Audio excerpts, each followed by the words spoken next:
We had a client that we worked with, and she was really struggling with profitability. She kept raising tuition. She actually did 3 tuition increases within a 15-month cycle, and she still could not catch up. So I helped her work with our 6 money leaks in schools, and she only used 3 of the 6 money leaks and cut her expenses by 50%. 50. She did not fire anyone, she did not slash any of her programs, and she did not work more hours. Again, the 6 money leaks are not hacks or spreadsheets. These are patterns. They are small decisions that feel so normal that your school does, but they quietly drain your school's profit. So if you've ever wondered why you're working so hard, but still not seeing the return, this is your first step to clarity. Click the link in the show notes and find out what it's actually costing you.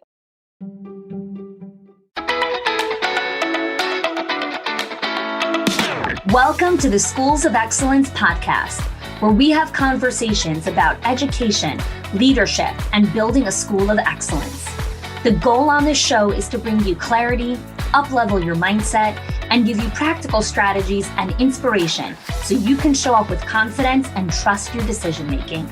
I'm Chani Wolshansky. I'm a mom of 4 under 10, a former New Yorker, and been in the early childhood field my entire life. And I'm so grateful that you've joined me for this conversation. Hey there. Welcome back to another episode of the Schools of Excellence podcast.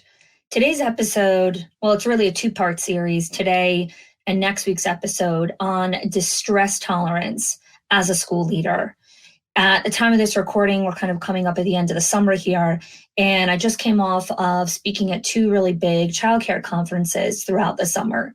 And my keynote presentation at both events was really focused on distress tolerance, really understanding how to build the capacity for discomfort, for sitting in the discomfort, and knowing how to navigate distress and regulate ourselves in moments of stress. So in today's episode, I'm really going to dive into the concepts of distress tolerance and resilience in the childcare industry specifically. So if you look around kind of following anywhere, you'll notice a lot of content creeping up on nervous system regulation, on emotional regulation. And so today's episode is very dialed into how this pertains specifically to the childcare industry. As childcare professionals, as school leaders, you will encounter lots and lots of challenges that trigger stress and overwhelming emotions. And so my goal in today's episode is to really shed some light on the significant correlation between distress tolerance, how to build that, and resilience, and really talking about the effective ways to manage all of this in a very demanding field like childcare. We really need to seek a clear understanding of what distress tolerance is. So let's talk about the definition before I dive in a little bit further. Distress tolerance refers to our ability to endure and manage uncomfortable emotions that arise in response to adversity, stressors, chaos, ambiguity, uncertainty, all of those things. Distress tolerance really involves navigating through difficult situations, uncomfortable emotions with grace, and really finding ways to cope with the overwhelm of emotions that come at you without hurting other people in the process, right? That's what distress tolerance is. I think our industry has focused a lot on resilience, especially since COVID, but resilience is different. Resilience signifies our capacity to bounce back and recover from difficult experiences. But first, we have to know how to sit in that discomfort. We have to know how to do that because as childcare professionals, you, your leadership team, your staff, your directors, any of the teachers, it doesn't matter what rank of leadership they're in, they are going to deal with a plethora of stressors throughout the day. I always say childcare is full of thousands of micro moments of discomfort, tons of them throughout the day. You know, you can have discomfort with something as simple as trying to get 15 toddlers mittens on, try getting them in between the fingers. It's not easy. And if you already are sitting at super high stress level, and now we add this new stressor, that can trigger a whole heap of emotions with the children and actually cascade a whole bunch of behavioral challenges with the kids simply because the teacher or whoever's leading that classroom is really struggling with distress tolerance, is really struggling with understanding how to manage and sit with those difficult emotions. And so the constant influx of stressors throughout the day, because part of being in a childcare classroom is you're going to have different stressors, really takes an emotional toll on the well-being of the teachers that are leading that classroom, which eventually leads to burnout. So we really need to understand this from a high level, meta level, and then we can go and kind of go into the micro of how do we make this practical. And I know so many of you are listening to this and want me to go right away to the tips and tricks and the strategies, but if we don't understand what the problem actually is, and we're not cognizant of the impact of whatever problem we're trying to solve is actually having on your company, on your retention, on your profitability, on your brand reputation, on your community, you need to understand the impact so that you can decide and discern what is the next best move that you need to make inside of your organization. Another aspect that I'm going to highlight in today's episode is really understanding how to cultivate a positive mindset. So I saw a really interesting reel a couple of months ago on Instagram, which I thought was like fantastic. This guy was talking, he was being interviewed by a mom podcast, and he was talking about how we don't raise a child. Cattle is raised or animals are raised in the farm or whatever it is. A child is cultivated. Because when the very nature of trying to raise a child means you already have all of your preconceived biases about how this child should be raised and what should happen with them and what their future looks like. And all of that is already, you already decided what's going to happen. But parenting and leadership are about cultivating what already exists inside of this individual with the unique personality, character traits, challenges, all the things that God gave this person. So I really love that perspective because so much of today's conversation is going to really be about how do you cultivate this inside of your organization. So let's understand why distress tolerance is so important in our industry. The ability to tolerate stress enables our staff and our educators to maintain their composure, remain present for the children that they have been entrusted to lead and be responsible for. And the ability to do all of that, even when faced with challenging behaviors, emotional outbursts, and demanding parents, that's what distress tolerance is, right? When we learn how to manage the overwhelm, right? Not take away the overwhelm, because we don't take away something that's constantly going to be there. But how can we create stability and security and sturdiness in ourselves so that in turn we can create an environment for the children that fosters their emotional development and emotional well-being? So I want to take a little bit of a different direction here for a moment, and I want to explain the differences between stress, distress, and eustress. I think that we kind of convolute the definitions of words, and words matter, especially when you're a leader and you're trying to communicate a specific message and you're casting a very articulate, very specific vision about where you want to take the organization. You need to understand what each of these words actually mean. So what is stress? Okay, stress is a psychological and physiological response to demands or pressures, whether they are real or perceived, right? It doesn't matter if we are perceiving that this is a stress or it's an actual real stressor sitting in front of us, okay? The body's stress response is meant to prepare us to deal with the challenges or the threats that are coming at us. So you can have acute stress or chronic stress. Acute stress is this short-term feeling nervous before a particular situation. So acute stress will typically happen in the beginning of the school year. You'll have a teacher who is a little bit anxious about stepping into the classroom, or you'll have, a director who was recently promoted who's feeling a little bit anxious about her roles and responsibilities and just the impact that she's supposed to have. And so she's feeling a little bit of stress and overwhelm about her new role. When stress, this acute stress, is not managed appropriately and dealt with, it leads to chronic stress, right? I often talk about how survival and being in chaos is a normal part of the human experience. We're all going to experience moments and seasons of chaos and instability. You need to know how to navigate through those seasons and know how to close the stress cycle. Because if not, you will live in a constant state of survival. And survival eventually just becomes a habit where you don't even know how to get yourself out of it.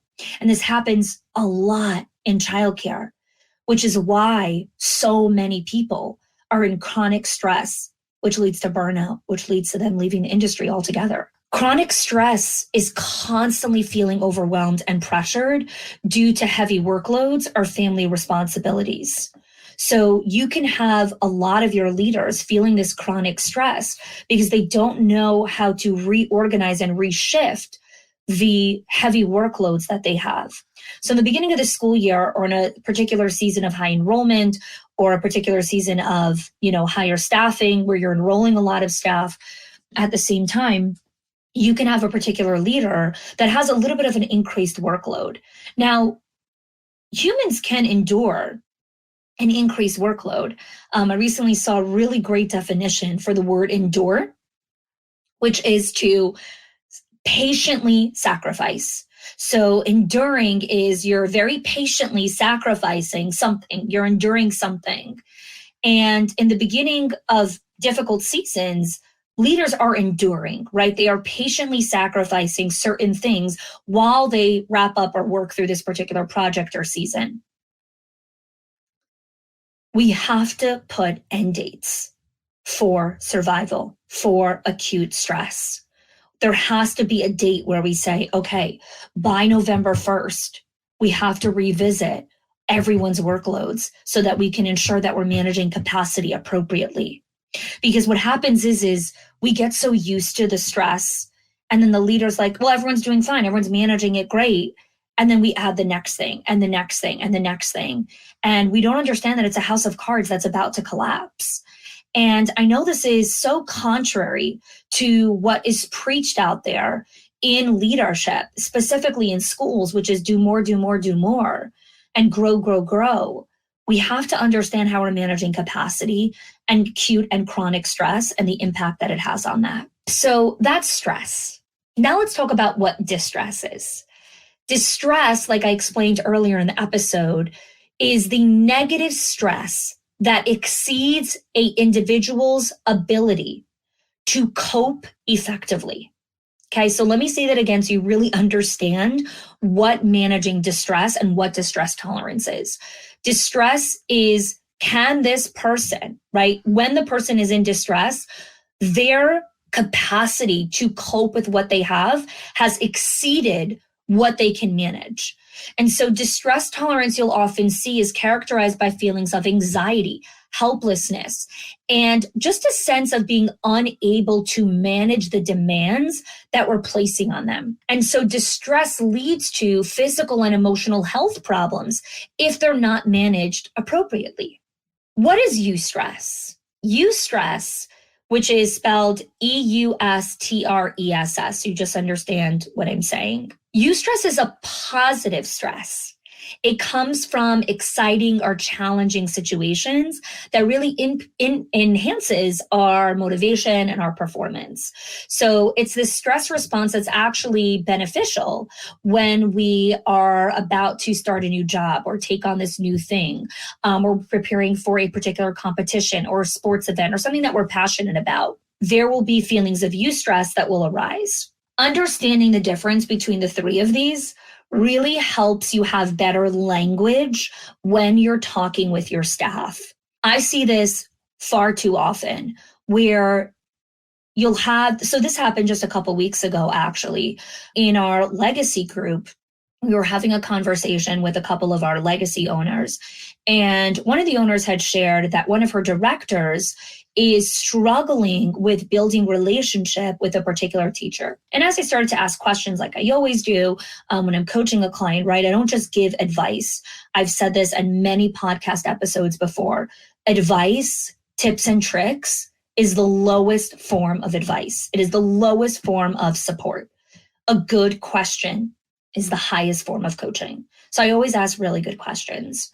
And then throughout our just little question back and forth conversation, we got to the root of this particular director is a very positive, upbeat person. And so when people present challenges to her, she believes that the medication or the cure to any challenges is you just need to be positive. You just need to think positively through it. Like, you're going to be fine. Like, I got you. Don't worry. You're going to be fine in 90 days. Like, it's a little bit hard in the beginning, but you got this, right? And keeps pumping them up. And that is a little bit delusional in thinking that the answer to every problem is just you just need a little bit of positivity in your life. And so I was coaching the owners on how to help this director become a little bit more self-aware of how she's coaching her teachers through this. And one of the strategies that I gave, which we'll talk about in the next episode, is how to have a better filter when you're chatting and talking with your staff. Because if we don't understand the difference between what overwhelm is, what stress is, what distress is, what anxiety, what all of these things are, versus what is like, okay, this person's just feeling a little bit of this stress, the eustress, before they take on this new challenge and they need some motivation and some pushing. Like, you got to know what you're doing. And being in leadership is a huge responsibility. It's not just about, oh, I'm the director. Okay, but do you actually know how to lead an individual? And leading an individual is really having super high levels of self-awareness in yourself, but also relational intelligence about other human beings. And if you want strategies on relational intelligence, you could go back and listen to our podcast episode on relational intelligence and how to build that skill.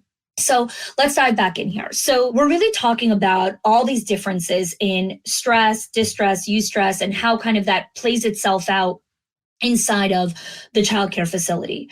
So now let's go a little bit deeper in understanding the correlation between stress and performance. We need to understand how distress tolerance and how a teacher or director's inability to manage their stress effectively, how that impacts performance inside of the overall organization. Okay, so the first place that it really impacts is job satisfaction. Teachers under distress experience reduced job satisfaction because their workload has been increased. They are in a challenging classroom environment. They're feeling burnt out. They don't know how to manage that stress, and now they're not as happy. And we all know that staff who don't know how to find internal happiness inside of themselves and manage their stressors, they are super high risk for leaving the organization. Where else is the correlation between stress and performance? Emotional exhaustion. Distress leads to emotional exhaustion, making it really challenging for teachers to effectively manage their own emotions inside of the classroom. So when you have regular, typical child behavior inside of a classroom, like a child biting or having an accident or touching another kid or pulling hair or flicking on and off the lights or having a hard time zipping their coat or, struggling with picking up their pants after they use the bathroom or making a mess at the sink when they were trying to wash their hands after a paint activity or throwing their plate in the garbage and half the pasta that they ate is now on the floor and on the wall. Like, hello, childcare, like this happens all the time. But when we don't know how to manage our own stress, then witnessing a 3-year-old go and throw their spaghetti and meatball plate in the garbage and clumsily miss, and now the sauce is all over the wall, the pasta is all over the floor, there is a mess everywhere, the child is crying because they're upset at themselves, you have to quickly go clean that up before someone else slips and hurts themselves. You're on a time constraint because you got to get the kids outside to their yoga class or whatever instructor is coming next, right? Or it's right before dismissal or whatever. But just insert your own stressor. How does the teacher know how to manage themselves in those moments? We spend so much time focusing on policies, on procedures, on processes, on SOPs. Your staff need to know how to manage their emotions.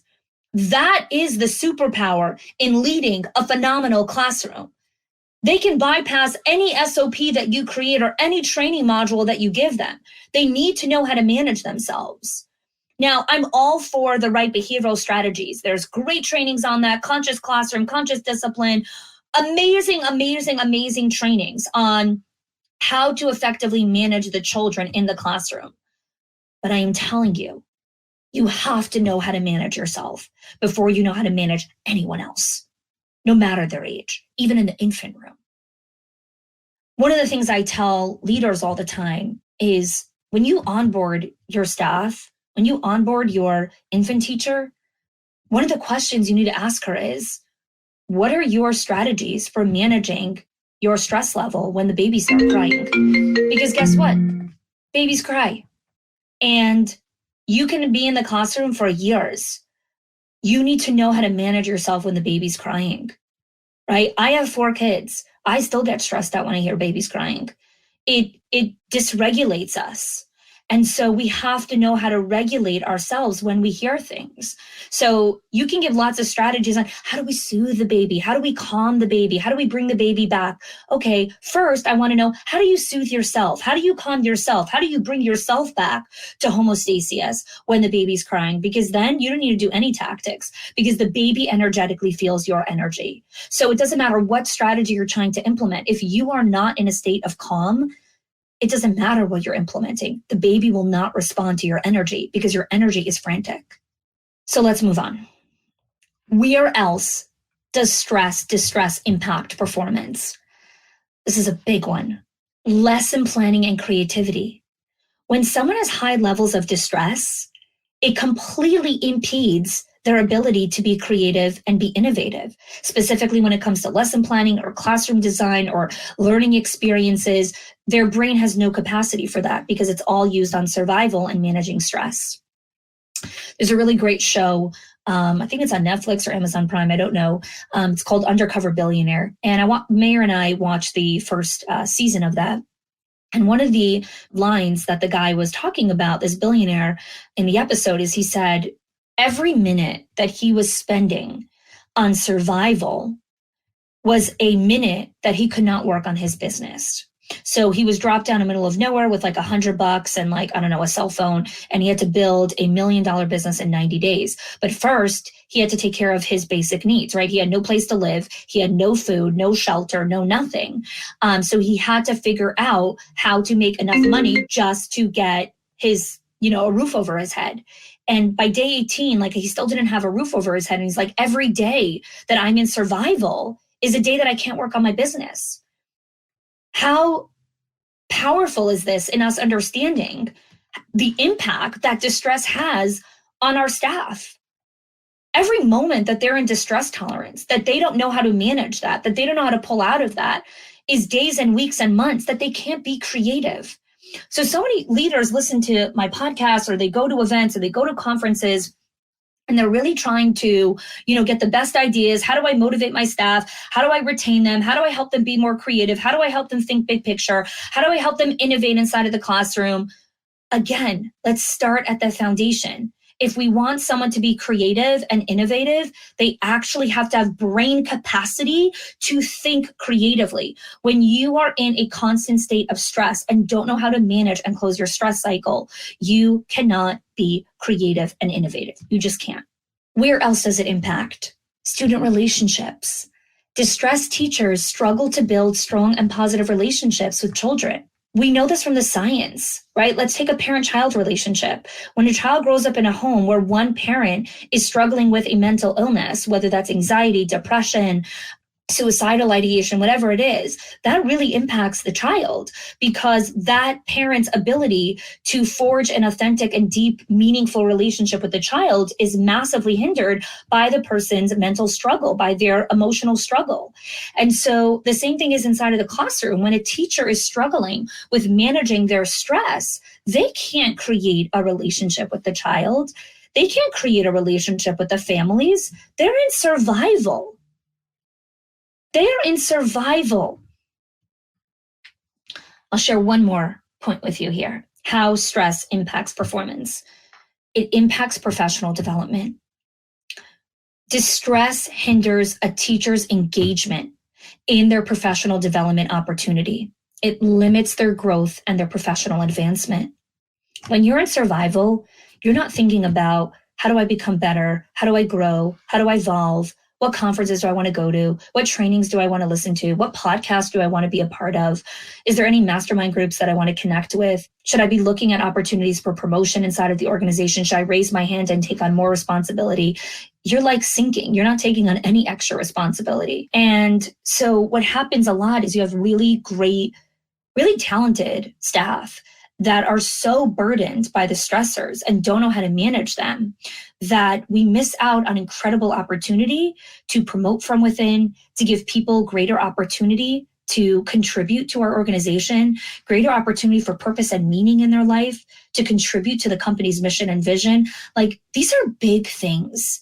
And we don't think about these big concepts because we are so focused on the wrong things. We don't even have time to pause for a second and understand, like, which direction do you actually want to be going to? So let's turn to some solutions here, right? Let's turn to some strategies on how we build our distress tolerance as ourselves as a school leader. One of the first things that we want to look at is understanding how to cope with adversity. So first, asking yourself, how do I cope with adversity? Let's start with simple adversity. Difference of perspective, difference of opinion at a staff meeting, at a huddle, at your leadership meetings. How do you manage different perspectives and opinions? So there's a great quote, like, just like no two people's faces look the same, there are two people don't have the same opinion or the same perspective. And so in the same way that you wouldn't like get upset at someone for not having the same face as you, getting frustrated that someone has a different perspective or different opinion than you it's like the same thing. People have different lenses and perspectives of the world. And so your first question as a leader for self-reflection here is asking yourself, how do I manage my own distress when someone has a different opinion than me? And I'm not talking about simple things like, let's put purple paint instead of pink paint on the welcome, piazza or the welcome room. I'm talking about something that you really feel strongly about. Maybe it's your political beliefs. Maybe it's your religion. Maybe it's your values. Maybe it's your faith. Maybe it's, a particular way that you've always done something inside of the organization. How do you handle someone's difference of perspective? What do you actually do? Another insightful question I want you to look at. How do you cultivate your own positive mindset, right? How do you cultivate your ability to look at things with the right perspective? So when things come up, when challenges arise, this isn't about, holding a dance party with, pom-poms and cheerleaders. It's like, okay, we got this, don't worry, rah, rah. Viktor Frankl, in his book, Man's Search for Meaning, he talks about this concept called tragic optimism. And he talks about how in the camps during the Holocaust, the survivors, the people who survived the worst of what man has done to man, is not people that cultivated a positive mindset. They were actually people that understood tragic optimism, which is understanding how to find meaning and hope in challenging moments. I'm going to say that again because it's a very big difference. It's how to find meaning and hope in challenging circumstances. So it's not about finding the silver lining or the positivity in it. It's how are you finding hope, of however you define that for yourself, and how are you finding meaning within the challenge that you're experiencing? Because as humans, we're meaning-making machines, right? We want to find meaning, and our brains are craving to find the reason and the story behind what we're experiencing. And the ability to manage distress is, how do you cultivate hope and meaning, right? Tragic optimism in those really challenging moments. I think that distress tolerance and knowing how to sit in this discomfort is really hard. And I saw a really interesting post by Kate Northrup. You can follow her on Instagram. She's got some really great content. She's an author of a book, like fleeting my mind. What's the name of her book? But one of the things she was talking about is, she said, as a leader, she can do really hard things, but she can't do easy things. She was talking about how, like, she's like, I can create, a complex marketing funnel. I could create, a great coaching experience, but, I can't book a flight, or like, go grocery shopping. And I was laughing because I so resonate with that. Like, I can do really hard things, ask really hard questions, sit in a lot of discomfort, but it's really difficult for me to do really easy things like book a flight. I can't tell you how many times I've booked a flight on the wrong date, or writing the wrong person's name in, or the wrong birth date. I don't know how to fill out forms. Like, I can't do easy things. That's why I have a team. Why am I bringing that up here? Because cultivating your ability to sit in discomfort, which is really hard, is a superpower. It's incredibly, incredibly valuable to know how to do this. So if you're listening, you're thinking, okay, how do I do this? How do I sit in this discomfort? How do I learn how to manage my distress better, right? How do I actually do this? The first step is knowing how to regulate your nervous system, simple emotional regulation. So I have a podcast episode on emotional regulation. You could go back and listen to that. Also knowing how to create regular emotional regulation strategies within your day. So what happens a lot is we go, and then we take a break when we travel to a conference, or we go, and then we take a break when we go on vacation, or we go, and we rest on the weekend. Our bodies are not designed to do that. Your brain is not designed to do that. You are making super high stake decisions on a daily basis, and thinking is not without cost. It is not without penalty.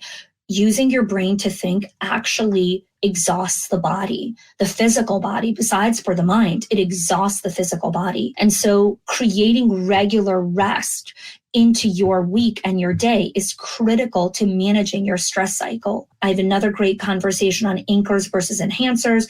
All of those links you can find in the show notes. Those are phenomenal strategies that you can dig into to know how to manage your distress better. Another great strategy is regular check-ins and debriefing sessions with yourself and your leadership team. These sessions serve as opportunities to really discuss the challenges and how you guys are implementing distress tolerance and resiliency strategies.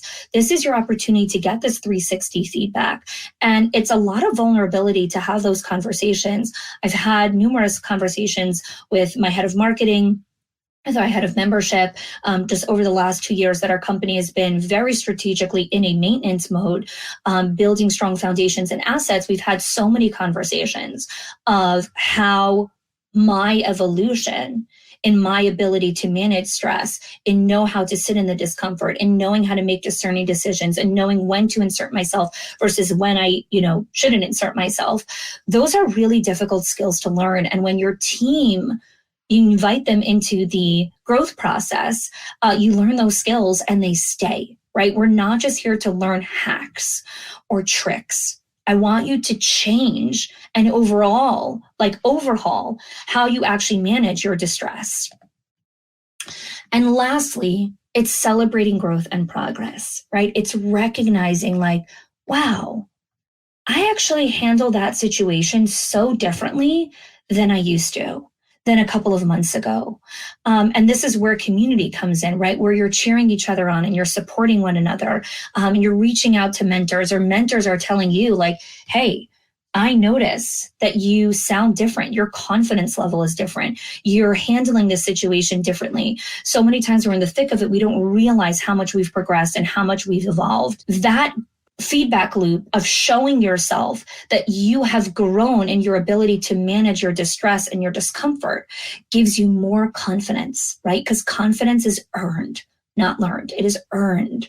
And how you earn the confidence of knowing how to sit in the discomfort and manage stress is from closing that feedback loop. So in the next episode, I'm really going to dive into understanding how to build a distress tolerance toolkit for yourself and for your staff, and understanding how to teach that.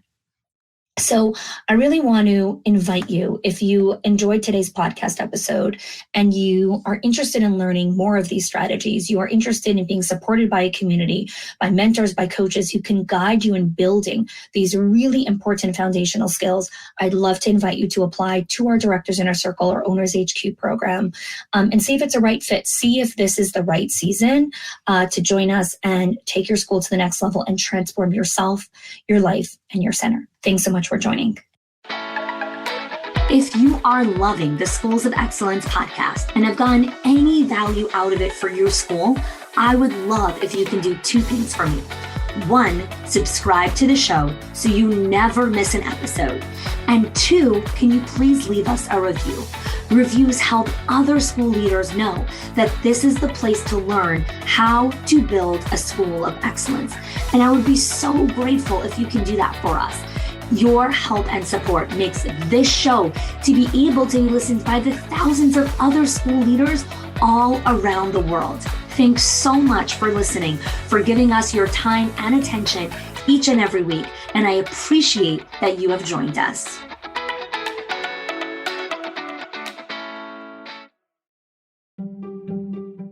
If your accountant has ever told you to cut back on professional development or slash your teacher appreciation budget or your staff development budget just so you could stay afloat, or has told you, hey, you probably can't go invest in that program, please listen. The problem is not that you're spending too much money on your people or yourself or your investment or your support system. It's that your school has invisible money leaks that are draining your profit, leaks that no spreadsheet will ever catch or accountant. So I created the 6 money leaks of schools that show you the 6 core areas that schools lose money every single month without realizing it. If you close even one of them, your profits will start to soar without sacrificing your team. Go get it now and stop blaming the things that are actually building your school.